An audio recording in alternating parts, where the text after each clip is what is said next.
എന്റെ പ്രിയപ്പെട്ട സഹോദരങ്ങളെ, നമ്മൾ എങ്ങനെയായി മാറി? നമുക്ക് തെറ്റ് ചെയ്തു എന്ന് ബോധവുമില്ല.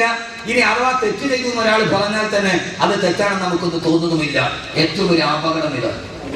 അടിവരയിട്ട് കേൾക്കണം, പ്രത്യേകിച്ച് എന്റെ പ്രിയപ്പെട്ട ചെറുപ്പക്കാർ.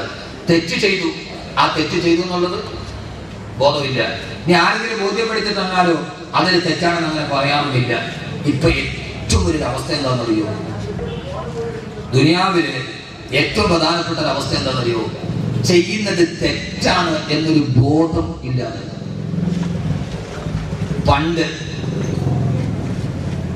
വളരെ പണ്ട്, നിങ്ങളൊന്ന് ആലോചിച്ച് നോക്കി. വളരെ പണ്ട് മൊബൈലൊന്നും ഇല്ല.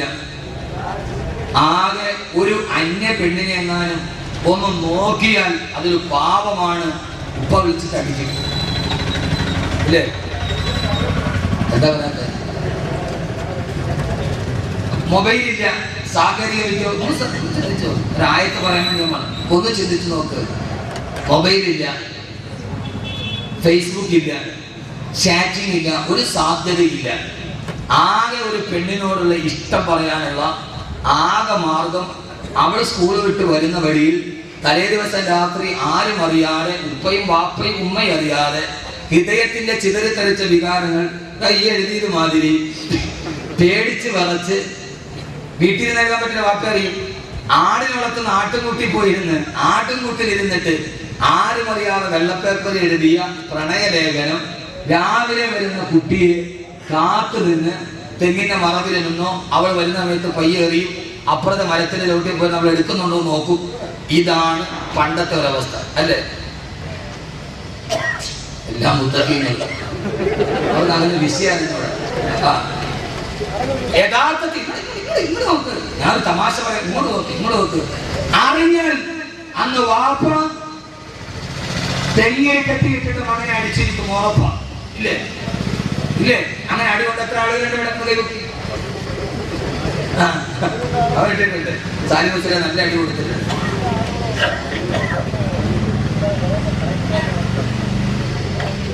പക്ഷേ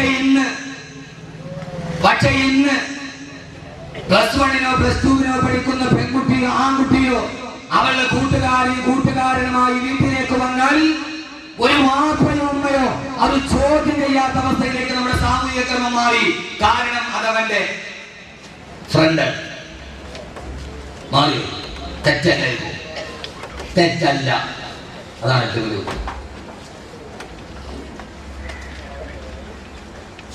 അതുകൊണ്ടാണ് എന്റെ പ്രിയപ്പെട്ട സഹോദരങ്ങളെ ഞാൻ പറയുന്നത്, ഇനി തെറ്റല്ല നമ്മൾ ഗണിച്ചു. 2, ഈ തെറ്റിനെ എന്ത് ചെയ്യും? ആളുകളെ മുമ്പിൽ വീരവാദം പറയും. ഞാൻ ഇത്രയും തമ്മാടിത്തരം ചെയ്തിട്ടുണ്ട്, ഈ നാട്ടിലെ ഏറ്റവും വലിയ ആള് ഞാൻ തന്നെ. എന്റെ കൊല്ലു ചെറുപ്പക്കാര്യങ്ങൾ നോക്ക്. വൈകുന്നേരമാകുമ്പോൾ വെയിറ്റിംഗ് ഷെഡിലോ കടപ്പുറത്തോ അല്ലെങ്കിൽ 10 ഏക്കർ ഫുട്ബോൾ ഗ്രൗണ്ടിലോ ഒന്നോ അല്ലെങ്കിൽ നിങ്ങളുടെ മുബാറക്കായ സ്ഥലം ശംഖുമുഖം ബീച്ചിലോ പാതിരാ സമയത്ത് 10 ചെറുപ്പക്കാർ വന്നാൽ ആ ചെറുപ്പക്കാർ പറയുന്ന കാര്യമല്ല, ഫേസ്ബുക്കിൽ എനിക്ക് എത്ര ലൈക്ക് ഉണ്ട്, എത്ര ആളുകൾ ഫ്രണ്ട്സ് ഉണ്ട്, ഞാൻ എത്ര പേരുമായി ചാറ്റ് ചെയ്യുന്നുണ്ട്, ഏതൊക്കെ പെൺകുട്ടികളുടെ മൊബൈൽ നമ്പറുകൾ എനിക്കറിയാം, ആരൊക്കെയായിട്ട് ഞാൻ വിളിക്കുന്നുണ്ട്, ആരൊക്കെയായിട്ട് ഞാൻ സംഗമിക്കുന്നുണ്ട് എന്ന് കൂട്ടുകാരുമൊത്ത് പാതിരാ സമയത്ത് ഒന്നിച്ച് വട്ടമിരന്ന് പരസ്പരം പറയുകയും ഏറ്റവും ഒരു പെണ്ണുമായി ബന്ധമുള്ളവൻ അവരുടെ ശക്തവൻ കേവലാവുകയും അവനെ പൊട്ടിക്കാൻ നാളെ ഒരേയെ എവിടെ കിട്ടുമെന്ന് തേടി നടക്കുന്ന, തെറ്റ് ചെയ്താൽ ആ തെറ്റിനെ വിളിച്ചു പറഞ്ഞ് ഏറ്റവും തെറ്റ് ചെയ്യുന്നവൻ വലിയവനായി മാറുന്ന ഒരു ക്രമത്തിൽ നമ്മൾ ജീവിക്കുമ്പോൾ എന്റെ പ്രിയപ്പെട്ട ചെറുപ്പക്കാരെ നിങ്ങൾ ഓർക്കുക, നൂറ്റാണ്ടുകൾക്ക് മുമ്പ് ഒരു ഖുർആന്റെ ആയത്തിറങ്ങിയ സ്ഥലത്തേക്ക് നിങ്ങളെ ഞാൻ വിളിക്കുകയാണ്. യഥാർത്ഥത്തിൽ ഇന്നലെ അതല്ല അവസ്ഥ ആണോ അല്ലേ? ഇപ്പൊ മൊയ്ലിയാർ എങ്ങനെയായിരുന്നു? മൊയ്ലിയാർ നിങ്ങളെ പോലെ ചെറുതായിട്ട് വലുതായ ആളാ. മൊയ്ലിയാർ പെട്ടെന്ന് വലുതായതല്ല, മൊയ്ലിയാർ ചെറുതായിട്ട് വലുതായ ആളാ. അപ്പൊ അതുകൊണ്ട് ഇതെങ്ങനെയാണെന്നായിരിക്കും നിങ്ങൾ ഗണിക്കും അല്ലേ? തെറ്റ് ചെയ്യുന്ന വലിയ പ്രശ്നമായിട്ട് നിങ്ങൾ വലിയൊരു തെറ്റ് ചെയ്യുന്ന ഒരു ബോധമുണ്ടായാലേ അതിൽ നിന്ന് മാറും. തെറ്റ് ചെയ്യുന്നു മാത്രമല്ല, അത് പരസ്യമായിട്ട് വിളിച്ചു കൊല്ലം വെളിയിൽ പറയാൻ പറ്റില്ല. കൊല്ലം ജില്ലയിലെ കുളത്തൂപ്പുഴയിൽ കഴിഞ്ഞ ദിവസം 3 ദിവസം മുമ്പ് 23 വയസ്സുകാരി പെണ്ണിനെ പോലീസ് അറസ്റ്റ് ചെയ്തു. അവൾ പ്രസവിച്ച കുഞ്ഞിനെ ആരും അറിയാതെ അലമാരയിൽ അവൾ കൊന്നു ഒഴിച്ചുകൂടി. ഭർത്താവ് ഗൾഫിലാണ്. 23 വയസ്സുകാരി പെണ്ണ് 9 മാസവും 10 ദിവസവും ഗർഭിണിയായി. അവളുടെ വീട്ടിൽ ഒരു മനുഷ്യനെന്നിൽ അവർ സ്വന്തം ബെഡ്റൂമിൽ പ്രസവിച്ചു. ആ പ്രസവിച്ച കുട്ടിയുടെ പൊക്കിൾ കൊടി അവൾ തന്നെ ഒഴിച്ചു. ഇത് ആഫ്രിക്കയിലെയും ബ്രിട്ടനിലെയും കഥയിലെ നിങ്ങൾ ചിന്തിക്ക്. ആ പെണ്ണ് സ്വന്തം ഇതേ മനുഷ്യന്മാരെ നിങ്ങൾക്കൊരു അത്ഭുതം തോന്നണില്ലേ? നിങ്ങൾ എന്തിട്ട് ഇരിക്കണേ? ആ പെണ്ണ് സ്വന്തമായി ആ പെൺകുട്ടിയുടെ അവൾ പ്രസവിച്ച കുഞ്ഞിന്റെ പൊക്കിൾ കൊടി ഒടിച്ചു മാറ്റി. ജനിച്ച കുഞ്ഞിനെ അലമാരയിൽ ഒളിപ്പിക്കുമ്പോ 23 വയസ്സുകാരിക്ക് പോലും ഇത് 30 വയസ്സുകാരിയല്ല. ജീവിതം കണ്ടവളല്ല, കണ്ട് പഠിച്ചവളല്ല, പരിചയമുള്ളവരല്ല.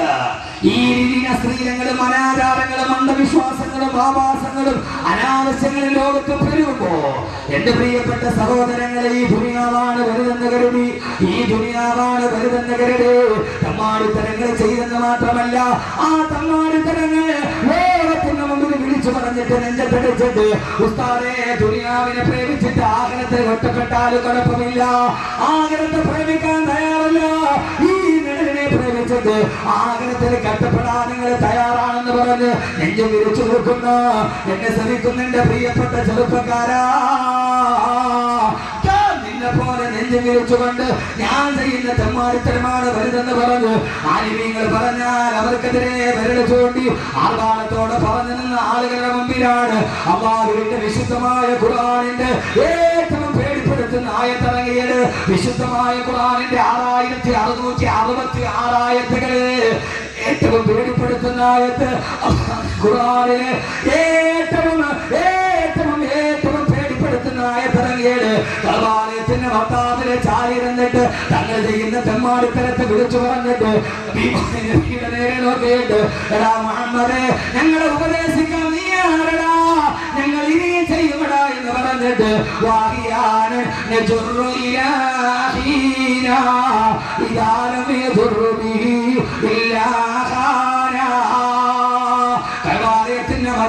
ചാരിയിരുന്നിട്ട് ഹബീബായ നബിയുടെ മുമ്പിലേക്ക് നോക്കി പരിഹസിച്ചിട്ട് ഞങ്ങളെ ഭാഗത്ത് പറഞ്ഞ് നന്നാക്കാതെ എവിടെ നിന്ന് വന്നടാ, ആരെങ്കിലും അങ്ങനെ ചിന്തിക്കുന്നുണ്ടാവില്ലേ, ഇയാൾ നമ്മളെ നന്നാക്കാൻ വന്നവരാണോ? കൽവാലയത്തിന്റെ ഭർത്താവിനെ നെഞ്ചിൽ വിരിച്ച് ചാരിയിരുന്നിട്ട് ഹബീബായ നബിയുടെ നേരെ നോക്കിയിട്ട് ആരെടാ മുഹമ്മദേ, നീ ഞങ്ങളെ നന്നാക്കാൻ പ്രസംഗിക്കുന്നു. വാഹിയാണ്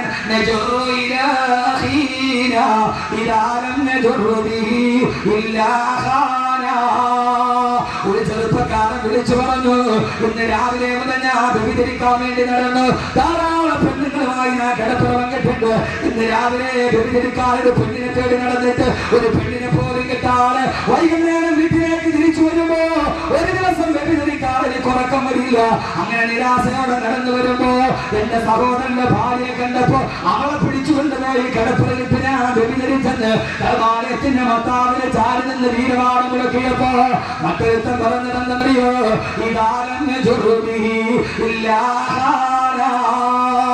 വഴിയിലൂടെ നടന്നു പോകുന്നവനെ പിടിച്ചു നിർത്തിയിട്ട് കരുത്തലത്തിട്ട് മടിശീല പൊട്ടിക്കുന്നവനാണ് ഞാൻ. ഇന്ന് രാവിലെ മുതൽ വൈകുന്നേരം വരെ ചന്തയുടെ പുറഭാഗത്തുള്ള പാറക്കെട്ടിൽ ഊരി പിടിച്ച വീരമായി വാളുമായിട്ട് ഞാൻ കാത്തുനിന്ന് ഒരാളെ പോലും വൈകുന്നേരം വരെ കിട്ടിയില്ല. അവസാന നിരാശയോട് ഇന്നൊരുത്തന്റെ കരുത്തലത്തിട്ട് മടിശീല പൊട്ടിക്കാൻ കഴിയില്ലല്ലോ നോക്ക് നിരാശയോടെ ഇരുന്നപ്പോഴാണ് എന്റെ വാപ്പ അതിലെ കടന്നു വന്നത്. എന്റെ വാപ്പയെ പിടിച്ചു നിർത്തിയിട്ട് എന്റെ വാപ്പയുടെ കരുത്തലത്തിട്ട് എന്റെ വാപ്പയുടെ മടിശീലയിലെ പറഞ്ഞ ഓട്ടിച്ചു കൊണ്ടുപോയി എന്ന് പരസ്പരം വീരമാണം പറഞ്ഞ ചെറുപ്പക്കാരെ അമ്മാന്റെ റസൂലിനെ പരിഹസിച്ചപ്പോ ഞങ്ങൾ ബലമുള്ളവരാണ്, ഞങ്ങൾ ആരോഗ്യമുള്ളവരാണ്, ഞങ്ങൾ പണമുള്ളവരാണ്, നീ ഞങ്ങളെ വാഴ് പറഞ്ഞ് നന്നാക്കേണ്ടതാന്ന് പറഞ്ഞപ്പോ ഓ സ്വയത്താണ് ചെറുപ്പക്കാരി വിശുദ്ധ ഖുർആനിന്റെ ഏറ്റവും പേടിപ്പെടുത്തുന്ന ആയത്തിറങ്ങിയത്. ആ ഹബീബായ നബിയുടെ മനസ്സ് കണ്ടപ്പോ ആകാശത്ത് നിന്ന് നബി വന്നില്ലേ, നബിയെ അൽഹാകുമുത് തകാബുർ അൽഹാകുമുത് തകാബുർ ഹത്താ സുർതുൽ മഖാബിർ കല്ലാ സൗഫ തഅലമൂൻ തുമ്മ കല്ലാ സൗഫ തഅലമൂൻ. ഓ നബി അവരോട് പറ, കഅബാലയത്തിന്റെ ഭർത്താവിനെ നെഞ്ചിൽ വിരിച്ചിട്ട് ആരാ ഞാൻ ഈ പറയുക, ഭീമാപള്ളി എന്ന അല്ലാഹു അനുഗ്രഹം ചെയ്തൊരു തീരപ്രദേശത്ത് ജനിച്ചിട്ട് കല്ലിന്റെയും കഞ്ചാവിന്റെയും ചരസിന്റെയും അശ്ലീലത്തിന്റെയും അടിമകളായി ആര് പറഞ്ഞാലും ഞങ്ങൾ നന്നാവില്ല. അറിയാനൻ നജറു ഇലാഹീന ഇദാലൻ നജറു ബിഹി ഇല്ലാഹാന. ആരോട് കൂടെ പറപ്പിനോട് ഞങ്ങൾ ഇത് ചെയ്യുമെന്ന് എന്റെ ചെറുപ്പക്കാരാ വീരവാദം മുടക്കുന്നെങ്കിൽ അള്ള ചോദിക്കുകയാണ്, എടാ തെമ്മാടി, എടാ തെമ്മാടി, അല്ലാഹുമുത്തകാസർ, ഏതുവരെയാണ് നിന്റെ നെഞ്ചിങ്ങനെ തിരിച്ചു നിൽക്കുക? ഹത്താ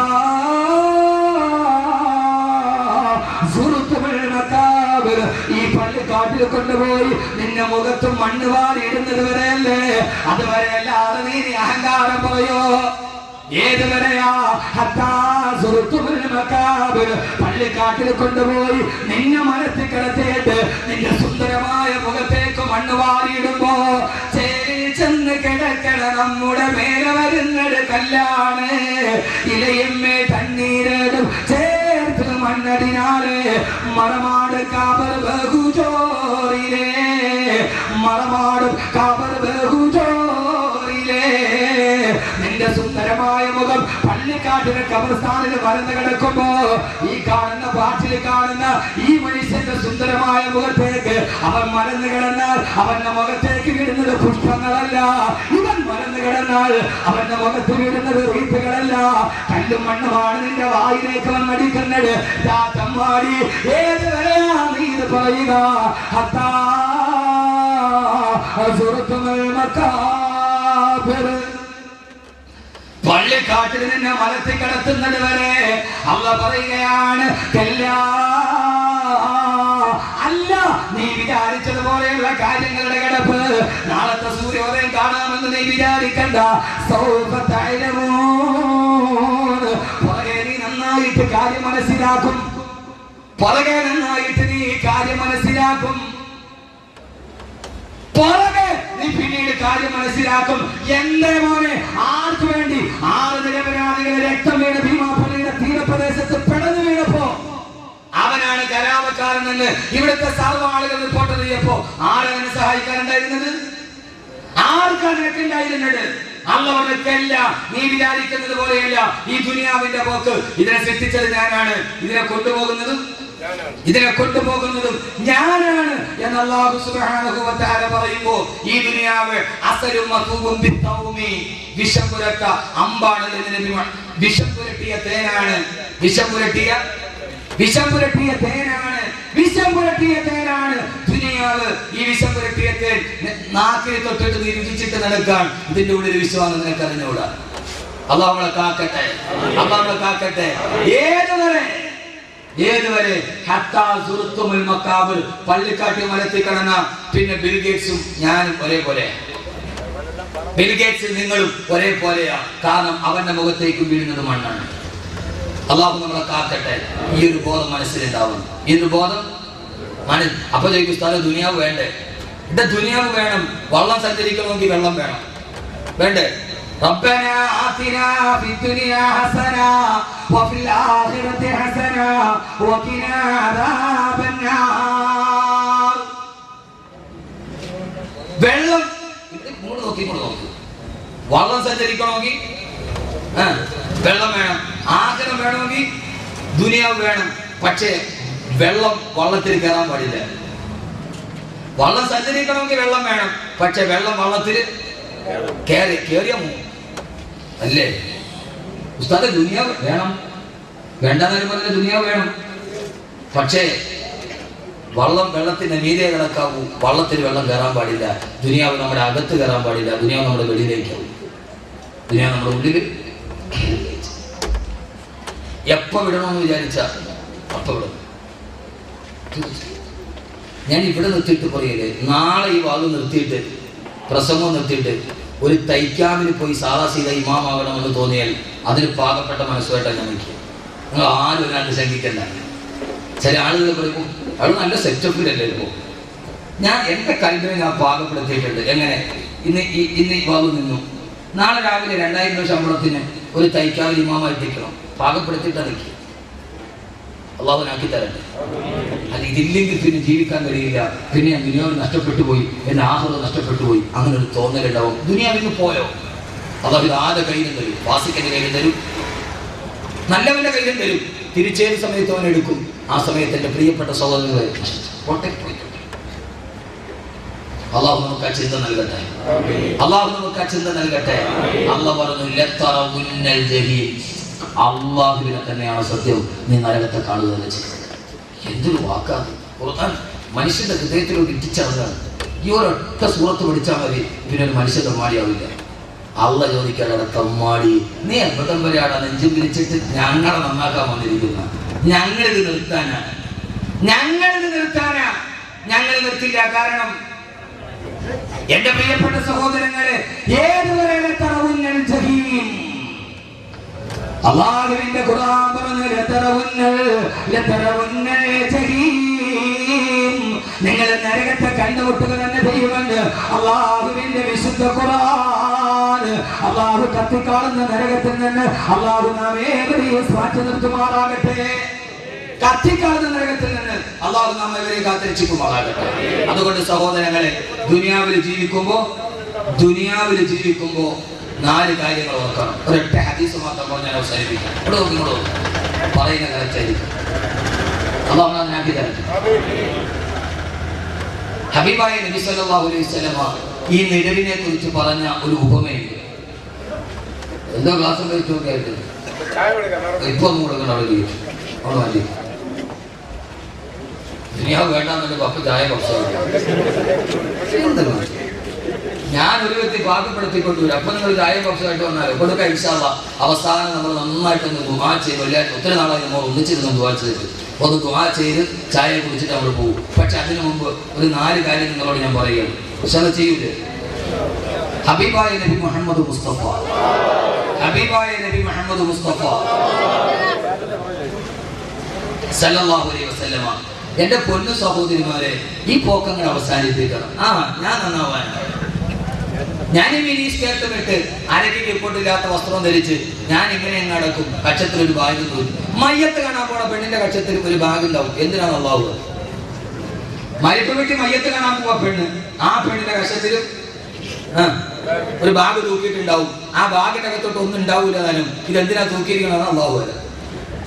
മയ്യത്ത് കാണാൻ പോവാ, അപ്പഴും കക്ഷത്തുന്ന ഒരു ബാഗ്. ഇതെന്തിനാ? ഒരു ഭ്രമമാണിത്. ഞാൻ പറഞ്ഞിട്ടില്ലേ, ഇതൊരു കക്ഷത്ത് ബാഗില്ലെങ്കിൽ ഞാൻ അടാവില്ല. 4 പേര് നോക്കി കൊള്ളാവുന്നുള്ള കക്ഷത്തിലൊരു വാനിറ്റി ബാഗില്ലെങ്കിൽ മയ്യത്ത് വീട്ടിൽ വന്നിരിക്കുന്ന ആളുകൾ എന്ത് വിചാരിക്കും? ഒരു ബാഗ് ഒരു കക്ഷത്തിൽ. അപ്പൊ മയ്യത്ത് കാണാൻ പോണ പെണ്ണിന്റെ കക്ഷത്തിൽ ഒരു ബാഗുണ്ട്. ഇത് പടിഞ്ഞാറിന്റെ സംഭാവനയാണ്. കാരണം പടിഞ്ഞാറിന്റെ പെണ്ണിന്റെ കയ്യിൽ എപ്പോഴും ഒരു ചെറിയ ബാഗ് ഉണ്ടാവും. അതിനകത്ത് എന്താന്നുള്ള കാര്യം എന്നേക്കാൾ കൂടുതൽ നിങ്ങൾക്ക് അറിയാൻ പറ്റും. ഞാൻ പറയുന്നില്ല. അത് അവൾക്ക് വഴിയരികിൽ മുഴുവൻ ആവശ്യം വരുന്ന സാധനമായിരിക്കും. അതുകൊണ്ട് അതിനാണ് പടിഞ്ഞാറ്റിലെ പെണ്ണ് കയ്യിലൊരു ചെറിയ ബാഗ് എപ്പോഴും ഉണ്ടാവും. അവൾക്ക് ആവശ്യമുള്ള സാധനങ്ങൾ അതിനകത്ത് ഉണ്ടാവും. അത് കണ്ടിട്ട് ഈ പാവം പച്ചപ്പൊട്ടി പൊട്ടി എന്ന് പറഞ്ഞാൽ പിന്നെ പച്ചപ്പൊട്ടി പൊട്ടി എന്ന് പറഞ്ഞാൽ പിന്നെ ഇതെന്ത് പൊട്ടിയാ? പച്ചപ്പൊട്ടി. അല്ലാതെ പിന്നെ എന്തിനാ വിളിക്കുക? പെണ്ണ് വൈകുന്നേരം 7 മണിക്ക് ചായ നിൽക്കുമ്പോ ടിവിയിൽ സീരിയലി വരും. ആ സീരിയലി വരുന്ന പെണ്ണ് കണ്ണിൽ വിസരം വെച്ചിട്ടാണ് അവള് കരയണം, അല്ലേ? സാരി കൊടുത്ത് ഇപ്പോഴത്തെ ഒരു സീരിയൽ അഭിനയിക്കുന്ന പെണ്ണിന് 500 സാരി ഉണ്ടെന്നാണ്. എന്റെ മോൻ 1 വയസ്സുള്ളപ്പോൾ തുടങ്ങിയ സീരിയൽ, അവന് 8 വയസ്സായി. ആദ്യത്തെ സംവിധായകൻ മരിച്ചപ്പോയാലും മോനാ സംവിധായകൻ. സീരിയലെ കൊണ്ടാലും അതിൽ അഭിനയിക്കുന്ന ഒരു പെണ്ണിന് മിനിയാന്ന് സപ്ലിമെന്റിൽ കണ്ടത് അവക്ക് 500 സാരി ഉണ്ടെന്നാണ്. 500 സാരി ഒരു സാരി കൊടുത്ത് മുഖത്ത് പൗഡർ തേച്ച് കണ്ണില് ഗ്ലിസറിൻ തേച്ചിട്ടാണ് സീരിയലിലെ പെണ്ണിരുന്ന് കരയുന്നത്. നീ ഭീമാപ്പള്ളിയിൽ 24 ഇഞ്ചിന്റെ മുമ്പിൽ ഇരുന്നിട്ട് അവള് ഗ്ലിസറിൻ തേച്ച് കരയുമ്പോ നീ കൂടെ പച്ചപ്പൊട്ടി. അല്ലാതെ എന്താ പറയുന്നത്? പെണ്ണുങ്ങൾ വിചാരിക്കും ഇമാതിരി ഉദ്യോഗസ്ഥാനം ദുആ ചെയ്ത് അത് കേൾക്കാൻ വന്ന് കോണിപ്പടി കയറി മോളിൽ കയറി ഇരുന്നിട്ട് അയാൾ നമ്മളെ പച്ചപ്പൊട്ടി എന്ന് വിളിച്ചിട്ടുണ്ട്. ആ പച്ചപ്പൊട്ടികളെ വിളിച്ചിട്ടുണ്ട്. പൊട്ടികൾ അല്ലാത്തൊന്നും പൊട്ടികളല്ല. ഈ പൊട്ടി മിനാഹിനഹു പൊട്ടിനഹ പൊട്ടി. അപ്പൊ പച്ചപ്പൊട്ടികൾ കാരണം എന്താ? അല്ലെങ്കിൽ പിന്നെ അവൾ കണ്ടിട്ട് കരയും. അവള് ക്രിസ്ത്യൻ വെച്ചിട്ട് കരഞ്ഞതാണ്. എന്റെ പ്രിയപ്പെട്ട സഹോദരങ്ങൾ സഹോദരിമാരെ, അതുകൊണ്ട് വെറും ഒരു പച്ചപ്പൊട്ടിയാവാതെ പടിഞ്ഞാറിന്റെ ആവിഷ്കാരത്തിന്റെ പെണ്ണായി മാറാതെ അവള് വാണിജ്യകാവ് ചുമച്ചു. എടാ പച്ചപ്പൊട്ടൻ, നീ പച്ചപ്പൊട്ടൻ പച്ചപ്പൊട്ടൻ. നമുക്ക് ദുനിയാവിങ്ങനെ കാണണം. ഇങ്ങനെ വന്നിട്ട് പാട്ടിന്റെ അകത്തോട്ട് കയ്യങ്ങൾ ഇൻ ചെയ്തിട്ട് കച്ചവടമൊക്കെ കൊണ്ടേ ഏതായാലും റൂമിന്റെ വരുമാനമൊക്കെ കൂടുമ്പോൾ കറക്റ്റാണ്. എടാ പൊട്ട, നീ എന്തിനാണ് പോക്കറ്റിൽ കൈയിട്ടത്? അത് അമേരിക്കക്കാരൻ ഇട്ടതാണ്. അവിടെ ഭയങ്കര തണുപ്പാണ്, അതുകൊണ്ട് അവരുടെ കൈക്ക് തണുപ്പേക്കാതെ അവൻ പാട്ടിന്റെ പോക്കറ്റിൽ കൈയിട്ടതാ. നമ്മളത് കണ്ടിട്ട് നമ്മളിപ്പോഴും നമുക്ക് അവൻ മതി. അതുകൊണ്ടല്ലേ ഞാൻ പറഞ്ഞില്ലേ നിങ്ങളോട്, കേരളത്തിൽ ആകെ ഏത് ടൗണിൽ നോക്കിയാലും 2 പരസ്യമാണ് കൂടുതൽ. ഒന്ന്, UK പഠിക്കാൻ അവസരം. നോക്ക്, തിരുവനന്തപുരം മൊത്തം ഇലക്ട്രിക് പോസ്റ്റിലാണ് UK. എൻ്റെ മോനെ UK വിട്ട് പഠിപ്പിക്കണം. അവൻ ആരിഫായി, ഔലിയായി. രണ്ടാമത് പിന്നെ ഏറ്റവും കൂടുതൽ കാണുന്ന പരസ്യം മൂലക്കുരു ഓപ്പറേഷൻ ഇല്ലാതെ സുഖപ്പെടുത്താം. ഈ 2 പരസ്യമാണ് കേരളത്തിൽ കൂടുതൽ. അതൊരു ധാരണയാണ്.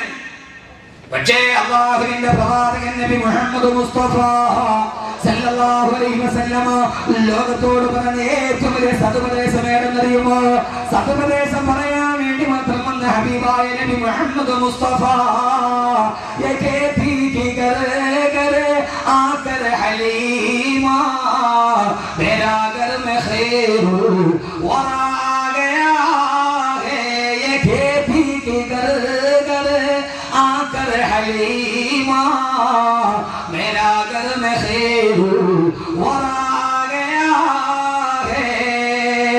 അങ്ങനെ നിന്ന് പാവപ്പെട്ടവളായ ഹലീമത്ത് സഅദിയ മദീനയിലേക്ക് വന്നപ്പോ, മക്കയിലോട്ട് വന്നപ്പോ ഏതൊരു പ്രിയപ്പെട്ട മകനെ തന്നെ മാറിടത്തോട്ട് ചേർത്ത് വെച്ചപ്പെടാറോ, പാല് ചുരത്താത്ത ഒട്ടകത്തിന്റെ അകലില് പാല് ചുരത്തപ്പെട്ട പറക്കത്തിന്റെ ഉടമസ്ഥന്റെ വാക്കുകൾ എന്റെ വീട്ടിലേക്ക് കടന്നു വന്നാൽ ഈ ഭീമാപള്ളിയിൽ ഓരോ കൊട്ടാരത്തും കുടിലേക്കും ഹബീബായ നബിയുടെ ഒരൊറ്റ വാക്ക് കടന്നു വന്നാൽ നിങ്ങൾ ആഖിറത്തിന്റെ സുൽത്താന്മാരാണ്, നിങ്ങൾ ദുനിയാവിന്റെ നിഴലിന്റെ പ്രണയിതാക്കളല്ല. അതേതെന്നറിയുമോ? ലോകത്ത് മുഴുവനും ജീവിക്കാൻ ആഗ്രഹിക്കുന്ന മനുഷ്യനോട് അല്ലാഹുവിന്റെ റസൂൽ പറഞ്ഞു,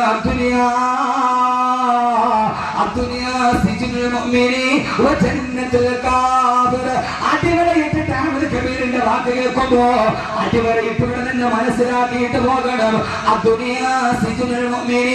ഈ ദുനിയാവ്, ഈ നിഴല്, ഈ ദുനിയാവ് സിജ്നുൽ മുഅ്മിനി, ഒരു സത്യവിശ്വാസിയുടെ ജയിലാണെന്ന് നബി മുഹമ്മദ് മുസ്തഫ. ഒരൊറ്റ ഹദീസ് ഞാൻ പറയും നിഴലുമായിട്ട് ബന്ധപ്പെട്ട്. നിഴലിനെ 2 കാര്യത്തോട് ഉപമിച്ചിട്ട് നബിയങ്ങൾ. ഒന്നാമത്താണ് നമ്മൾ പറയുന്നത്, ഒന്നാമത്തത് ദുനിയാവാണ്. ഈ ഒരൊറ്റ ഹദീസ് മാത്രം പഠിച്ചാൽ മതി, ജീവിതത്തിൽ ഒരു 3/4 ഭാഗം മുത്തക്കിയാവാൻ പറ്റും. പൂർണ്ണമാവാൻ പറ്റും ഞാൻ പറയുന്നില്ല, കാരണം എനിക്ക് നിങ്ങൾക്കും അവിടം വരെയൊക്കെ എത്താൻ വലിയ പാടാണ്.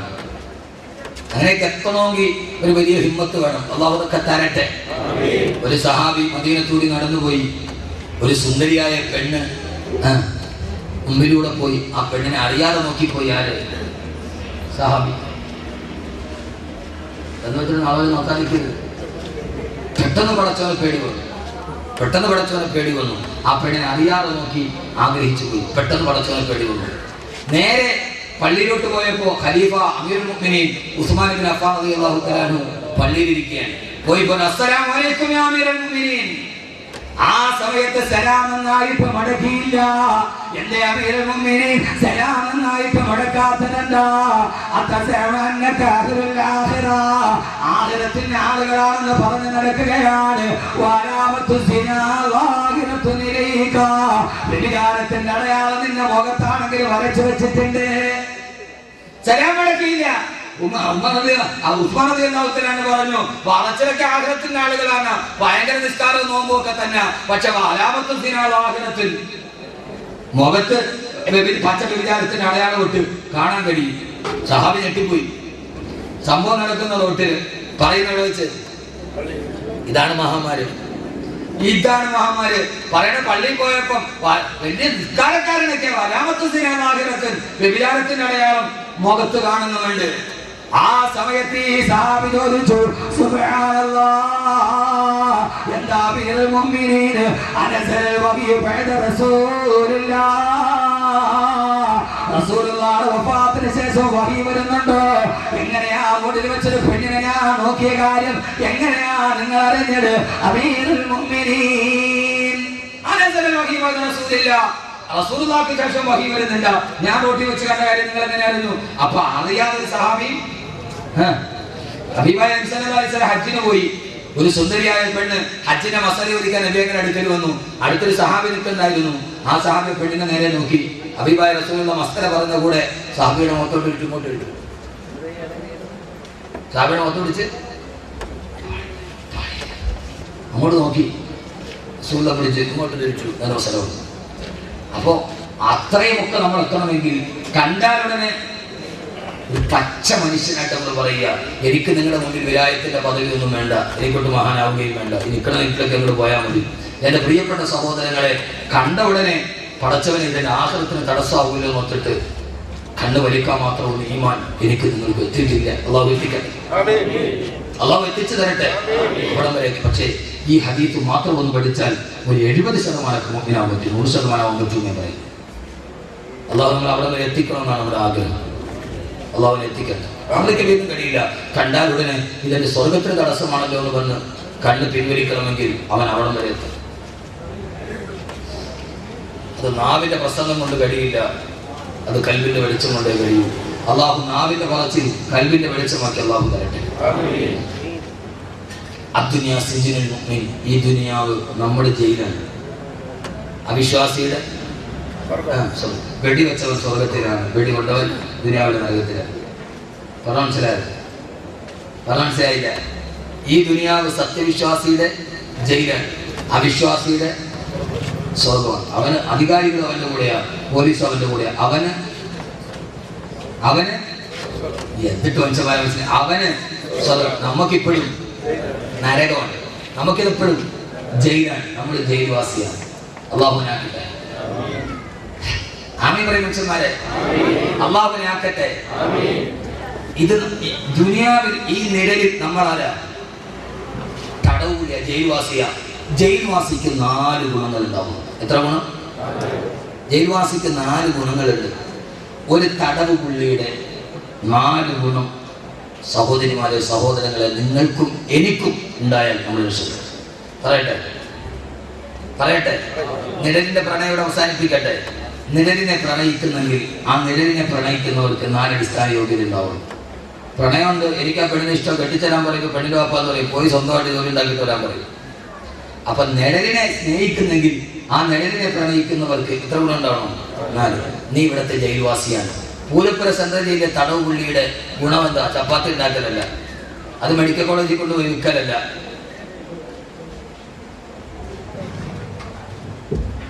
ജയിൽവാസിക്ക് 2 ഗുണം, 4 ഗുണമുണ്ട്. 1 ഇത്താഅത്ത്.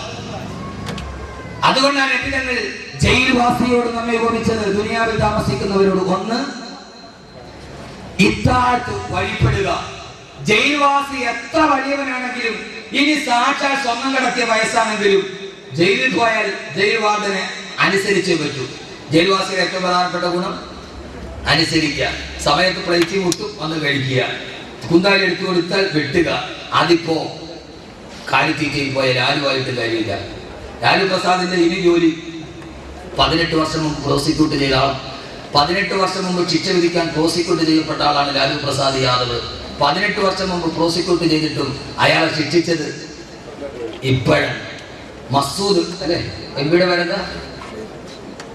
ഇപ്പൊ ജയിലിപ്പോയ എം പി റഷീദ് മസൂദ്. 44-ാമത്തെ വയസ്സിലാണ് അയാൾ കുറ്റം ചെയ്തത്. അയാളെ ശിക്ഷിക്കുന്നത് 85-ാമത്തെ വയസ്സിലാണ്, 41 വർഷത്തിന് ശേഷം.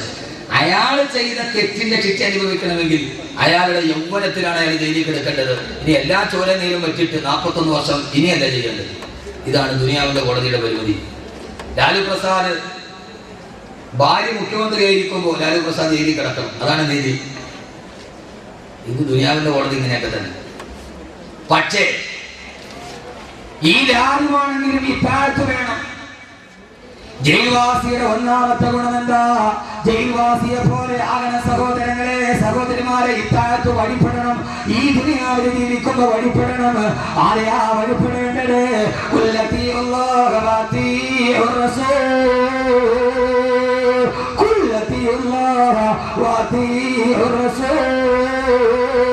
അല്ലാഹുവിനെയും അവന്റെ പ്രവാചകനായ നബി മുഹമ്മദ് മുസ്തഫ സല്ലല്ലാഹു അലൈഹി വസല്ലമയെ വഴിപ്പെടണം. ഈ ദുനിയാവിൽ ജീവിക്കുമ്പോ നമുക്കും എനിക്കും ഉണ്ടാകേണ്ട ഒന്നാമത്തെ ഗുണം ഇത്താഅത്തുല്ലാഹ് വ റസൂലിഹി, അല്ലാഹുവിന്റെ റസൂലിനെ വഴിപ്പെടുക. എന്നാലേ സഹോദരങ്ങളെ ജയിക്കാൻ കഴിയൂ. എന്റെ പ്രിയപ്പെട്ട ചെറുപ്പക്കാരാ, ഈ കടലിന്റെ തിരമാലകളുടെ മുകളിലേക്ക് ജീവിക്കാൻ വേണ്ടി വള്ളത്തിന്റെ വിലയും കാത്തിരിക്കുന്ന ഈ തീരദേശ പ്രവാസികളോട് പറയുകയാ, അല്ലാഹുവിന്റെ റസൂലിനെ വഴിപ്പെടുക. കടലിന്റെ തിരമാല നിന്റെ കാൽപ്പാടത്തിന്റെ ചുവട്ടിലാണ്. ഈ കടൽ പോലും നിന്റെ കാൽപ്പാടത്തിന്റെ ചുവട്ടിലാ. ബഹുമാനപ്പെട്ട അലായിബ്നു ഹളമി റളിയല്ലാഹു അൻഹു ബഹ്റൈനിലേക്ക് പോവുകയാണ് 3000 സഹാബത്തുമായി. കടൽ തീരത്തെത്തി. കടൽ കടക്കാൻ കപ്പലില്ല. സഹാബത്ത് ചോദിച്ചു, അമീറുൽ മുഅ്മിനീൻ, എങ്ങനെയാണ് കടൽ കടക്കുക? ഓ സമയത്ത് പറഞ്ഞ്, നമുക്കെന്താ കടലിനെ പേടി, നമുക്കെന്താ കടലിനെ പേടി. വലങ്ങനെ സഹാബ് റസൂലുള്ളാഹ്, നമ്മുടെ ഹബീബായ നബിയുടെ സഹാബത്തല്ലേ. നിങ്ങളെല്ലാവരും നിങ്ങളുടെ കുതിരയുടെ മുൻകാലെ കടലിൽ ഇറക്കുക, പിൻകാലെ കടലിന്റെ തീരത്ത് വെക്കുക. എന്നിട്ട് നിങ്ങളെല്ലാവരും കണ്ണടക്കുക. എല്ലാവരും കണ്ണടക്കി. സഹോദരങ്ങളെ, കടലിനോട് മല്ലിടുന്നവരെ, കടലിനോട് മല്ലിടുന്നവരെ, കടലിന്റെ തിരമാലകളോട് ജീവിക്കാൻ പാടുപെടുന്നവരെ, പള്ളിയുടെ നിവാസികളെ, കടൽ തിരമാല നിന്റെ വിരലിന്റെ താഴെ അനുസരണയോടെ നിൽക്കും. എപ്പോഴെന്നറിയോ? ഈ താഴ്ചയുണ്ടായാൽ എല്ലാവരും കണ്ണടച്ചു. ആകാശത്തേക്ക് കണ്ണുയർത്തിയിട്ട് ഒറ്റ ദിക്ർ ചൊല്ലി, യാ അലീം യാ ഹലീം യാ അലീം യാ ഹലീം യാ ഹലീം യാ ഹലീം യാ ഹലീം. ദിക്ർ ചൊല്ലിക്കഴിഞ്ഞു. സഹാബത്തിനോട് പറഞ്ഞ് കണ്ണു തുറന്നു കൊള്ളുക. ഞങ്ങളുടെ കണ്ണു തുറന്നു നോക്കിയപ്പോ ഞങ്ങളുടെ കുതിരകള് ബഹ്റൈനിലെത്തിയിരുന്നു. പള്ളിക്കാരെ, ജയിൽവാസിയാവണം, ഇത്താഅത്തുണ്ടാകണം. തിരമാലയുടെ മുമ്പിൽ നിന്ന് നീ ദിക്ർ ചൊല്ലിയാൽ, മോനെ, വഞ്ചി ഉണ്ടെങ്കിൽ കപ്പലുണ്ടെങ്കിൽ കപ്പലിൽ സഞ്ചരിച്ചാൽ 1 മാസം കഴിഞ്ഞേ ബഹ്റൈനിൽ എത്തുകയുള്ളൂ. കപ്പലുണ്ടായിരുന്നെങ്കിൽ എനിക്കിത്ര പെട്ടെന്ന് എത്താൻ കഴിയുമായിരുന്നില്ല. 10 ദിക്ർ ചൊല്ലി തീരേണ്ട താമസം ഈ കടലിൽ കിടന്ന് ബഹ്റൈനിലെത്തി. അസ്ഹാബ് റസൂലില്ലാഹ് വഴിതെറ്റിയ സഫീന റളിയല്ലാഹു തആല നടന്നു പോകുമ്പോ വായു പിളച്ചുകൊണ്ട് സിംഹം കുതിച്ചു ചാടി. തന്നെ കടിക്കാൻ വരുന്ന സിംഹത്തോട് സഫീന പറഞ്ഞു, കിഫി അസദി കിഫി കിഫി, ഓ മൃഗരാജനെ, കിഫി നിൽക്കുക, നിൽക്കുക, നിൽക്കുക. അനഖാദിമു റസൂലില്ലാഹ്, ഞാൻ ഹബീബായ നബിയുടെ സേവകനാണ്, എന്നെ തൊട്ടു പോകരുത്. ആ സിംഹക്കുട്ടി മുമ്പിൽ നടന്നു. അദ്ദേഹത്തിന്റെ 2 കാലും നാട്ടിൽ കൊണ്ടുപോയി വെക്കുന്നത് വരെ ഒരു പൂച്ചക്കുട്ടിയെ പോലെ സിംഹക്കുട്ടി മുമ്പിൽ നടന്നു. അതുകൊണ്ട് ഒന്ന് ഇത്താഅത്തുണ്ടാകണം. ആരനുസരിക്കണം? ആരനുസരിക്കണം? അല്ലാഹുവിനെ റസൂലിനെ അനുസരിക്കണം. ആ തിരമാലയുടെ മുമ്പിൽ പോയിട്ട് നീ ദിക്ർ ചൊല്ലിയ, ദിക്ർ കഴിഞ്ഞൂടെ? യാ അലീമു, പറമച്ചന്മാരെ, യാ അലീമു യാ അലീമു യാ ഹലീം 10 പ്രാവശ്യം ചൊല്ലിയ, അപ്പൊ ശ്രീലങ്കയിൽ പോവാം, സിലോണിൽ പോവാം. ചിരിച്ചിട്ട് കാര്യമില്ല. ഇബ്നു തൈമിയ്യ പോലും അൽ മുഅ്ജിസാത്തുൽ കറാമയിൽ സംഭവം പറയുന്നുണ്ട്. ഇബ്നു തൈമിയ്യ പോലും എന്തുകൊണ്ട് ഇപ്പൊ നിങ്ങളുടെ ചിന്ത എന്താണെന്നറിയാവോ? പടച്ചോനെ, നാളെ ഇപ്പൊ വിസ ഒന്നും വേണ്ടല്ലോ, ഉള്ള പൈസ മൊത്തത്തിൽ വെച്ചിട്ട് അവിടെ പോയിട്ട് യാ അലീമു യാ ഹലീം പറഞ്ഞാൽ ആരും അറിയാതെ സൗദി പോയി സാധനം മേടിച്ച് കസ്റ്റംസിനെ കാണാതെ ഇവിടെ കൊണ്ട വിൽക്കാം. ചിന്ത വിൽക്കാതെ അങ്ങനെ ആയിരിക്കും. മോനെ കഴിയും. എപ്പോ 10 ദിക്ർ ചൊല്ലിയപ്പോ കപ്പൽ പോകുന്നതിന് അപ്പുറം പോയിട്ട് വന്നു. ഇത് കെട്ടുകഥ, ഇത് അഹമ്മദ് പച്ചക്കിത്താവ് നോക്കിയിട്ട് പറയണല്ല. അൽ മുഅ്ജിസാത്തുൽ കറാമയിൽ ഇബ്നു തൈമിയ്യ പോലും പറയുന്നുണ്ട്, കഴിയും. ചങ്ങനാവും. അല്ലാഹു അങ്ങനെ ആക്കട്ടെ. 2 രണ്ടാമത്തെ നേതാവ് ജയിൽവാസിയുടെ രണ്ടാമത്തെ അടയാളം തടവ് പുള്ളി ഉള്ളത് കൊണ്ട് തൃപ്തിപ്പെടുന്നവർ തൃപ്തിപ്പെടുന്നവനാണ്. അദ്ദുനിയാ സിജ്നുൽ മുഅ്മിനി, നീ ദുനിയാവിലെ തടവുള്ളിയാണ്. അല്ലാഹു നിനക്ക് എന്താണോ തന്നത് ആ തന്നത് കൊണ്ട് നീ തൃപ്തിപ്പെടുന്നവനാകണം. വഖിനഅബി തർക്കിൽ മുസ്തഹാബൽ ഫാഖിരി മിമ്മതഅമി വമലാബിസിൻ വമനാസിലാ. അള്ള തന്നത് ചറ്റപ്പുരയാണോ അതുകൊണ്ട് തൃപ്തിപ്പെടാൻ കഴിയണം. പലിശ മേടിച്ചിട്ട് വലുതാകാൻ തോന്നരുത്, ചീട്ട് കളിച്ചിട്ട് വലുതാകാൻ നോക്കരുത്. ജയിൽ പുള്ളിയുടെ രണ്ടാമത്തെ ഗുണം അവൻ ജയിലിൽ കൊടുക്കുന്ന ഭക്ഷണം എന്താണ് അത് ഉള്ളത് കൊണ്ട് തൃപ്തിപ്പെടുന്നവനാണ്. ജയിൽ പുള്ളിയുടെ രണ്ടാമത്തെ ഗുണം അൽക്കനാ. ഹബീബായ നബി പറഞ്ഞു, സമയമില്ലാത്തത് കൊണ്ട് പെട്ടെന്ന് പറയുകയാ, നീ അല്ലാഹു നൽകിയ കുറച്ചുകൊണ്ട് നീ തൃപ്തിപ്പെട്ടാൽ നീ കുറച്ചവര് ചെയ്താൽ അത് അല്ലാഹുവിന്റെ തൃപ്തിയാണെന്ന് നബി മുഹമ്മദ് മുസ്തഫ. പഠിക്ക്, പാഠം പഠിക്ക്. അള്ളാഹ് നിനക്ക് ഇത്തിരിയെ തന്നുള്ളൂ, നീ അതുകൊണ്ട് തൃപ്തിപ്പെട്ടു. എന്നാൽ നീ അള്ളാഹ്ക്ക് വേണ്ടി ഇത്തിരിയെ ചെയ്തുള്ളൂ, അള്ളാഹ് തൃപ്തിയാണ്. എനിക്ക് അള്ളാഹ് തന്നില്ലല്ലോ, ഇനി തന്നെ അത്യാഗ്രഹമൊന്നുമില്ല. അള്ളാഹ് തന്നത് ആ കടലോരത്തൊരു കൊച്ചു വീട്, അല്ലെങ്കിൽ ഒരു മുറുക്കാൻ കച്ചവടം. പടച്ചോനെ നീ എനിക്കിത് തന്നതാണ്, ഞാൻ തൃപ്തിപ്പെട്ടു. അപ്പൊ നീ ചെയ്യുന്ന ചെറിയ അമല് കൊണ്ട് അള്ളാഹു എത്ര കാരുണ്യവാനാ നീ ചെയ്യുന്ന. അപ്പൊ കൂടുതലുള്ളവൻ കൂടുതൽ ചെയ്യേണ്ടി വരും, കൂടുതലുള്ളവൻ കൂടുതൽ ചെയ്യേണ്ടി വരും. എന്റെ പ്രിയപ്പെട്ട സഹോദരങ്ങളെ, അള്ളാഹു തൗഫീക്ക് നൽകട്ടെ, അള്ളാഹു തൗഫീക്ക് നൽകട്ടെ. കൂടുതലുള്ളവൻ കൂടുതൽ ചെയ്യേണ്ടി വരും. ഇപ്പൊ ഇവിടത്തെ ഒരു തൈക്കാവിലെ ഇമാമ് 6000 രൂപ ശമ്പളം, അദ്ദേഹം തോന്നുന്നു വിചാരിച്ചാൽ 2 റക്അത്ത് സുന്നത്ത് നിസ്കരിച്ചാൽ മതിയാവും. പക്ഷെ ജുമയ്ക്ക് വേണ്ടി മാത്രം വന്നിട്ട് ഇത്രയും ശമ്പളം മേടിക്കണം, ഞാൻ 4 റക്അത്ത് നിസ്കരിക്കേണ്ടി വരും. കാരണം എന്താ, ഉള്ളവനനുസരിച്ച് കൂടുതൽ ചെയ്യണം.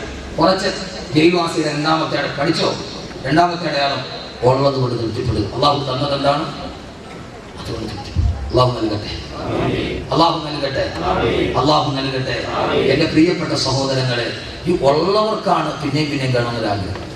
അള്ളാഹു മാറ്റി തരട്ടെ, അള്ളാഹു മാറ്റി തരട്ടെ.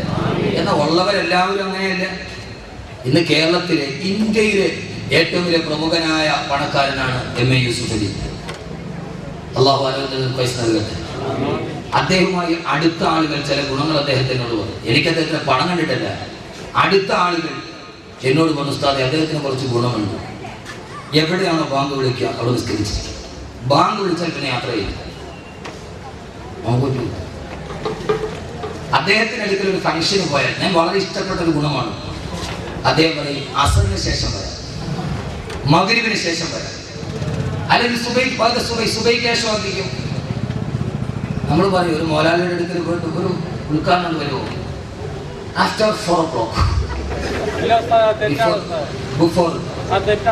ബിഫോർ അല്ലെങ്കിൽ 4, നിങ്ങൾക്ക് തെറ്റായിരിക്കും ശരിയാണ്. അപ്പോ സുബൈക്ക് ശേഷം, അസറിന് ശേഷം അതൊരു ജീവിതത്തിന്റെ ചിന്തയാണ്.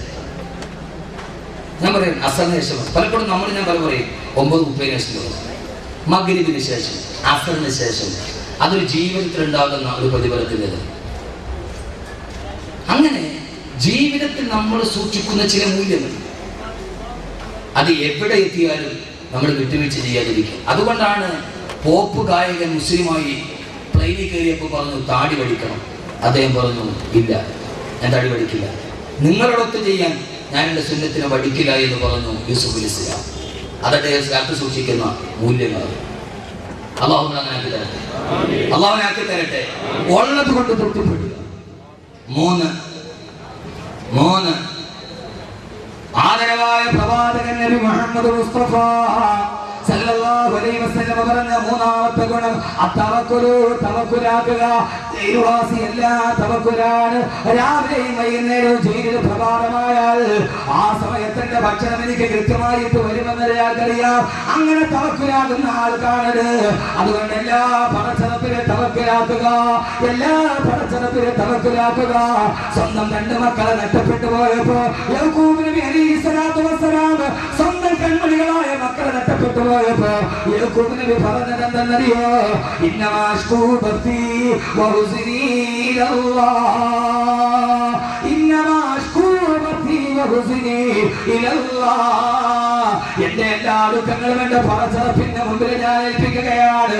എന്റെ മക്കളെ നഷ്ടപ്പെടുത്തിയത് അവനല്ലോ, അതുകൊണ്ട് എനിക്കതൊരു പ്രശ്നമില്ല എന്ന് പറഞ്ഞ് എല്ലാ ദുഃഖങ്ങളും വരുമ്പോ, സഹോദരങ്ങളെ സർവ്വ ദുഃഖങ്ങളും വരുമ്പോ, ഈ ദുനിയാവിലെ പ്രയാസം വരുമ്പോ, ഇന്ന് സെൻട്രൽ ജുമാ മസ്ജിദിന്റെ ജുമാ നിസ്കാരം കഴിഞ്ഞിറങ്ങുമ്പോ 3 ചെറുപ്പക്കാർ ഒരേ സമയത്തിന്റെ അടുക്കൽ വന്നിട്ട് പറഞ്ഞു, ഉസ്താദേ ദുആ ചെയ്യണം, 1 മാസമായി RCCയിലാണ്. ഞാൻ ചോദിച്ചപ്പോ ഒരാൾ പറഞ്ഞത് 15 വയസ്സുള്ള മോള്, മറ്റേ ആളുടെ 3 വയസ്സുള്ള മോള്, മറ്റൊരു ചെറുപ്പക്കാരൻ പറഞ്ഞു 3 വയസ്സുള്ള പൊന്നുമോൾ 1 മാസമായി ക്യാൻസർ പിടിച്ചിട്ട് RCCയിലാണ്. ദുആ ചെയ്യണേ ഉസ്താദേ. 3 ചെറുപ്പക്കാർ ഒരേ സമയത്ത് 15 വയസ്സുള്ള പൊന്നുമോൾക്ക് ക്യാൻസർ ആണ്, 3 വയസ്സുള്ള പൊന്നുമോന് ക്യാൻസർ ആണ്. ഈ ദുനിയാവ് പരീക്ഷണങ്ങളുടേതാണ്, ഈ ദുനിയാവ് കഷ്ടപ്പാടുകളുടേതാണ്. ആ സമയത്തെല്ലാ പടച്ചറപ്പിനെ തവക്കലാക്കി അല്ലാഹുവിനോട് പറയണം, അല്ലാഹുവേ ഇന്നമാ അശ്കൂ ബത്തി വഹുസ്നി ഇലല്ലാഹ്. എന്റെ സർവ്വ ദുഃഖവും എന്റെ സർവ്വ പ്രയാസവും എന്റെ ആകുലതകളും എന്റെ പട്ടിണിയും എന്റെ കടബാധ്യതകളും ഞാൻ നിന്നെ ഏൽപ്പിക്കുന്നു അല്ലാഹ്. നീ എന്നെ കാണുന്നുണ്ട്, ഇന്ന റബ്ബക ലബിൽ മിർസാദ്. നീ എന്നെ കാണുന്നുണ്ട് റബ്ബേ എന്ന ബോധത്തോട് ഈ ദുനിയാവിൽ എന്ത് പ്രയാസമുണ്ടായാലും അത് മുഴുവൻ തടവ് പുള്ളിയപ്പോൾ തവക്കുലോടെ പടച്ചറപ്പിന്റെ മുമ്പിൽ എത്തിക്കണം. അല്ലാഹു തൗഫീഖ് നൽകുമാറാകട്ടെ. എന്ത് വന്നാലും ഏത് പ്രയാസം വന്നാലും എന്ത് ചെയ്യണം? ആളുകളെതിരായേക്കാം, തവക്കുലാക്കുക. ആളുകളെതിരായേക്കാം, എന്തിന്റെ പേരിൽ? സത്യം പറഞ്ഞതിന്റെ പേരിൽ. ആരോട് പറയണം? സത്യം പറഞ്ഞതിന്റെ പേരിൽ ആളുകളെതിരായി.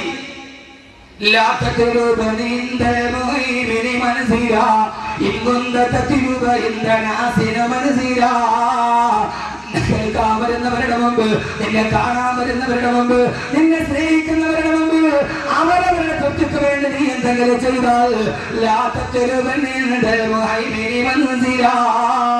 എന്റെ മുമ്പിൽ വന്നാൽ നീ ഒന്നും തേടണ്ട. നീ ജനങ്ങൾക്ക് വേണ്ടി വഴി പറഞ്ഞവനാണ്, അവരെ സുഖിപ്പിക്കാൻ പറഞ്ഞവനാണ്. അതുകൊണ്ട് നിനക്ക് എന്റെ മുമ്പിൽ ഒന്നുമില്ല. അതുകൊണ്ട് എന്ത് പ്രയാസം വന്നാലും മലത്തിൽ കിടത്തിയിട്ട്, മരുഭൂമിയിൽ മലത്തിൽ കിടത്തിയിട്ട് ആ 2 കാലിന് ചങ്ങല കെട്ടിട്ടുകൊണ്ട് ബന്ധിച്ചിട്ട് നെഞ്ചിലേക്ക് കരിങ്കല്ലെടുത്ത് വെച്ചിട്ട് കഴുത്തിലേക്ക് കത്തിവെച്ചപ്പോ പറഞ്ഞില്ലേ, നിങ്ങൾ എന്റെ മുമ്പിലേക്ക് എന്ത് വെച്ചാൽ അഴുക്കമേ പത്തരഹാറേ സീനേ പതല്ല തകർരേ ദിൽമേ तेरी याद रही है ज़बान मेरी फिक्र चलती है हल्को पर पत्थर रहे എന്റെ നെഞ്ചില് എന്റെ കഴുത്തിലേക്ക് നിങ്ങൾ ചങ്ങല കെട്ടിട്ട് ബന്ധിച്ചു കൊള്ളുക. സീനെ പതല്ല തകർരേ എന്റെ നെഞ്ചിലേക്ക് നിങ്ങൾ കരിങ്കല്ലെടുത്ത് വെച്ചു കൊള്ളുക. എന്റെ കഴുത്തിൽ നിങ്ങൾ കത്തിവെച്ചിട്ട് പടച്ചറപ്പിൽ നിന്ന് മാറാൻ എന്നോട് പറഞ്ഞാൽ എന്റെ ഹൃദയത്തിൽ നിന്ന് പടച്ചറപ്പിന്റെ ചിന്ത എടുത്തു മാറ്റാൻ എന്റെ കഴുത്ത് മുറിക്കാനേ നിങ്ങൾക്ക് കഴിയുള്ളൂ, എന്റെ കാല് വെട്ടാനേ നിങ്ങൾക്ക് കഴിയുള്ളൂ, ചങ്ങലയിട്ടിട്ട് ഒരിക്കാനേ നിങ്ങൾക്ക് കഴിയുള്ളൂ.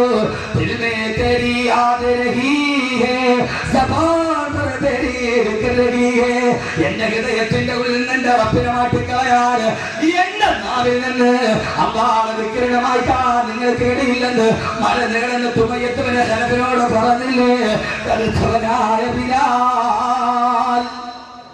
ബിലാൽ പറഞ്ഞു ഉമയ്യത്തിനോട്, എന്റെ നെഞ്ചിൽ കല്ല് വെക്കാനല്ലേ നിനക്ക് പറ്റൂ, എന്റെ കഴുത്ത് വെട്ടാനല്ലേ നിനക്ക് പറ്റൂ, ചാട്ടവാർന്ന് ചടിക്കാനല്ലേ പറ്റൂ.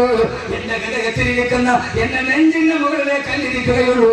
എന്റെ ഹൃദയത്തിൽ നെഞ്ചിന്റെ ഉള്ളിൽ ഹൃദയമുണ്ട്, അതിൽ നിന്ന് എന്റെ റബ്ബിനെ കളയാൻ ഉമയ്യത്തെ നിനക്ക് കഴിയില്ല. ഏത് പച്ച പരിഷ്കാരി വന്നാലും എന്റെ പ്രിയപ്പെട്ട പെങ്ങളെ ഹൃദയത്തിന്റെ ഉള്ളിൽ നിന്ന് പടച്ചറപ്പിന്റെ കളയരുത്. ഒത്തവക്കലൻ മുത്തജല്ലിദൻ ഫീ റിസ്ഖിക ദിക്കതൻ ബി വഅദ റബ്ബി അക്രമ മുഫ്ദിലാ. പടച്ചറപ്പിനെ തവക്കുലാക്കണം. അല്ലാഹു തൗഫീഖ് നൽകട്ടെ.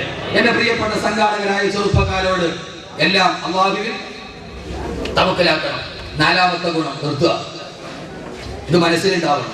തടവുകളിൽ അബ്ദുനാസിജിന് മുമ്പിൽ ഹദീസിന് അർത്ഥം പറയുക. 4ാമത്തെ ഗുണം അർജാഉ, ഒരു പ്രതീക്ഷ ഉണ്ടാവും. ഉണ്ടോ?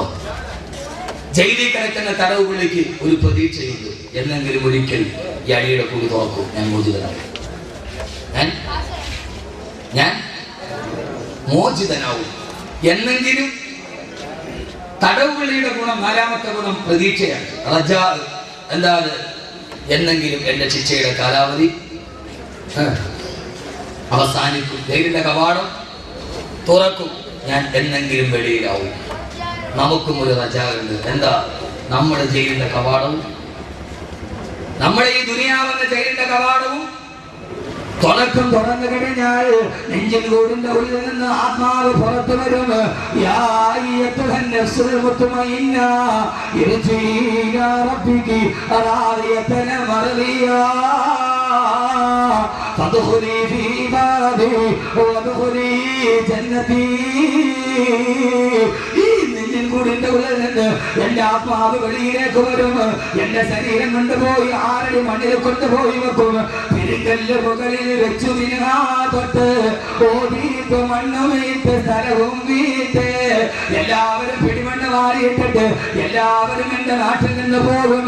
ഞാനാണെങ്കിലോ ഇലാ റഹ്മത്തില്ല, പടച്ചറപ്പിന്റെ മുമ്പിൽ എന്നെ ഹാജരാക്കപ്പെടും. അല്ലാഹു പറയുന്നു, യാ ഇബാദി, എന്റെ അടിമകളെ, നിഴലിനെ പ്രണയിക്കാത്തവര് എന്റെ അടുക്കലോട്ട് കടന്നുകൊള്ളുക. ഇനിയാണ് നിങ്ങൾക്ക് പേടിയാൽ നീങ്ങിപ്പോകാത്ത നിഴലുള്ളത്.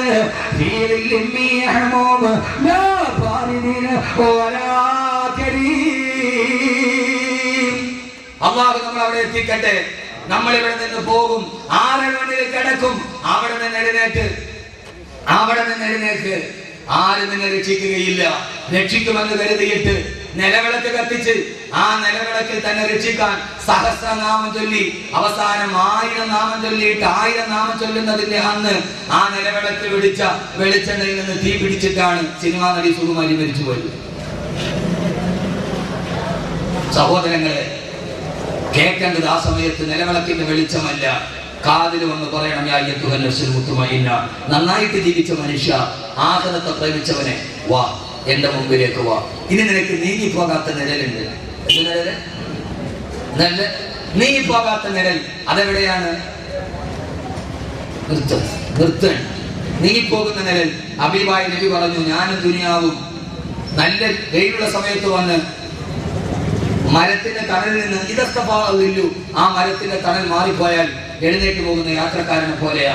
എന്റെ പൊന്നുമോനെ, ആഖിറത്തിലൊരു വൃക്ഷമുണ്ട്, അതിന് തണലുണ്ട്, ആ തണൽ നീങ്ങില്ല.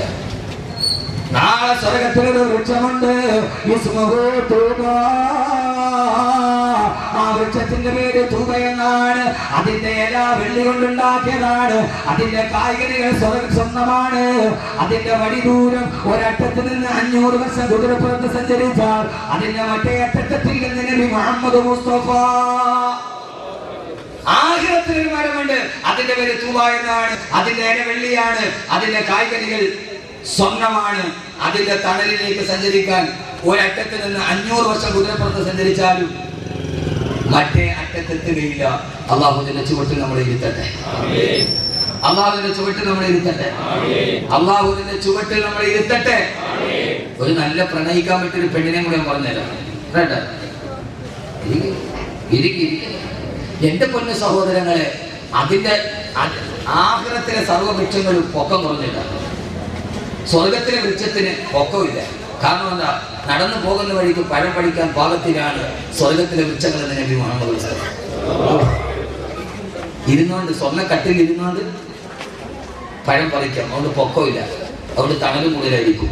അള്ളാഹു നീങ്ങാത്ത ആ നിഴലിൽ അള്ളാഹു നമ്മളെ ഇരുത്തി തരട്ടെ. അള്ളാഹു നമ്മളെ ഇരുത്തി തരട്ടെ. കിളക്കേണ്ട പൂട്ടണ്ടാവയിൽ കൊള്ളണ്ട, നിനക്കുള്ളതൊന്നും തന്നെ നീ അറിയണ്ട. ആ വൃക്ഷത്തിന്റെ ചുവട്ടിലിരുന്ന് കൈയൊന്ന് പൊന്തിച്ചാൽ സ്വർഗത്തിലെ പഴം വരും. ഒരു പഴം കഴിച്ചു, അടുത്ത പഴം അവിടെ മുളയ്ക്കും. ആദ്യം കഴിച്ച പഴത്തിന്റെ രുചിയല്ല മറ്റേ പഴത്തിന്. ഇപ്പൊ ഇവിടെ ഒരു മാവുണ്ടായി, ഒരു മാമ്പഴം പറിച്ചു നിന്നു, അവിടെ അടുത്ത മുളയ്ക്കും. ആ മാമ്പഴത്തിന് ഈ മാമ്പഴത്തിന് രുചി വ്യത്യാസമുണ്ടോ? ഇല്ല. സ്വർഗവാസി ഒരു പഴം കഴിച്ചാൽ അപ്പൊ തന്നെ അടുത്ത ഒരു പഴം അവിടെ മുളയ്ക്കുന്നതാണ്. പക്ഷെ മുളയ്ക്കുന്ന പഴത്തിന് തിന്ന പഴത്തിന്റെ രുചിയല്ല. മുഖ്തലിഫൻ ഉക്ലുഹാ, മുഖ്തലിഫൻ ഉക്ലുഹാ. ഓരോ ഓരോ മാമ്പഴത്തിനും ഓരോ രുചിയാണെന്ന് അള്ളാഹുവിന്റെ വിശുദ്ധ ഖുർആൻ. അങ്ങനെ ആ വൃക്ഷത്തിന്റെ ചുവട്ടില് നമ്മളിങ്ങനെ ഇരിക്കുമ്പോഴാണ് സഹോദരങ്ങളെ ഒരു സുന്ദരി പെണ്ണ് നടന്നു വരിക. ആ പെണ്ണിന്റെ പേര് ഇസ്മുഹാ ലായിബ. ആ പെണ്ണിന്റെ പേര് ലായിബ എന്നാണ് നബി മുഹമ്മദ് മുസ്തഫ. നമ്മളിങ്ങനെ സ്വർഗത്തിന്റെ വൃക്ഷത്തിന്റെ ചുവട്ടിലിരിക്കുമ്പോഴാണ് സ്വർഗത്തിലൊരു സുന്ദരി പെണ്ണ്, അടിപൊളി ഒരു പെണ്ണ് വന്നു മുമ്പിൽ കൂടെ. സ്വർഗവാസികൾ ഇങ്ങനെ ഇരിക്കുക, അവരുടെ കൂടെ അവരുടെ കൂറിമാരും ഉണ്ട്. അപ്പൊ ഒരു പെണ്ണ് വരും. ഇസ്മുഹ, പെണ്ണിന്റെ പേര് അതേതായാലും ഓർമ്മ. പെണ്ണിന്റെ പേര് ലായിബ. രണ്ട് പെണ്ണിന്റെ പേരാണ് ഹബീബായി നബി തങ്ങൾ പറഞ്ഞിട്ടുള്ളത്. ഒന്ന് ഇസ്മുഹ ഐന എന്ന് പറയുന്നത് ഒരു പെണ്ണിന്റെ പേര് പറയുന്നുണ്ട്. രണ്ടാമത് ലായിബ. ആ പെണ്ണൊന്ന് ചിരിച്ചാൽ ആ പെണ്ണിന്റെ മുൻപല്ലിന്റെ പ്രകാശം 400 മൈൽ അപ്പുറം കാണുമെന്ന് നബി മുഹമ്മദ് മുസ്തഫ. 400 മൈൽ എന്ന് പറഞ്ഞാൽ ഏതാണ്ട് സുമാർ 600 കിലോമീറ്റർ എന്ന് പറഞ്ഞാൽ ഭീമാപ്പള്ളിയിൽ നിന്ന് കണ്ണൂർ വരെ 600 കിലോമീറ്റർ. അപ്പൊ ആ പെണ്ണ് കണ്ണൂരിൽ നിന്നിട്ട് ചിരിച്ചാൽ ഭീമാപ്പള്ളി നിന്നാ കാണാം. എന്തായിരിക്കും പെണ്ണ്? അള്ളാഹു കാണാൻ തൗഫീഖ് നൽകട്ടെ. അള്ളാഹു കാണാൻ തൗഫീഖ് നൽകട്ടെ. ആ പെണ്ണ് സ്വർഗവാസികളുടെ മുമ്പിലൂടെ നടന്നിട്ട് തോന്നും, എന്റെ പുതിയാപ്ലയുടെ തൂതാവൃക്ഷത്തിന്റെ ഹൂരണീയങ്ങളായ പെണ്ണുങ്ങളുമായി തന്നിച്ചിരിക്കുന്ന സ്വർഗവാസികൾ പറയും, നിന്റെ പുതുമണവാളൻ ഞാനാണ് എന്റെ കിടപ്പറയിലേക്ക് വരിക എന്ന് വിളിക്കുമ്പോ ആ പെണ്ണിങ്ങനെ നടന്നു പോകും. അവസാനം ചോദിക്കും, പെണ്ണെ നിന്റെ പുതുമണവാളനാരാ? ആ സമയത്ത് ലായിബ എന്ന പെണ്ണ് തിരിഞ്ഞു നിന്നിട്ട് ചോദിക്കുമത്രേ,